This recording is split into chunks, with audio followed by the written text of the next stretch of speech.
Hello, in front of me I've got OPPO Reno 7. In this video I'll show you how to manage Google Pay app.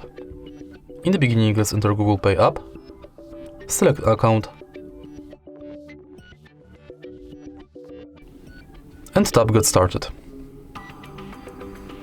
From the homepage of Google Pay, you can add payment method and different types of cards. From the menu, you get access to all of your payment methods. You can check the list of participating banks.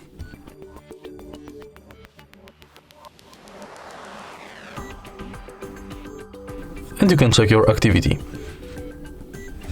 In settings, you can enable or disable email updates, Gmail imports, personalization within Google Pay, purchase notifications, updates about your passes, offers and tips, and you can edit your account info. Then we've got contactless setup, and in here you can set payment method, check if NFC is on, if Google Pay is set as your default, if you've got a lock screen set, and if your phone meets security requirements. Then we've got help and support, send feedback, and in the end access to our Google accounts. And that's it. If you find this video helpful, please leave like, comment and subscribe.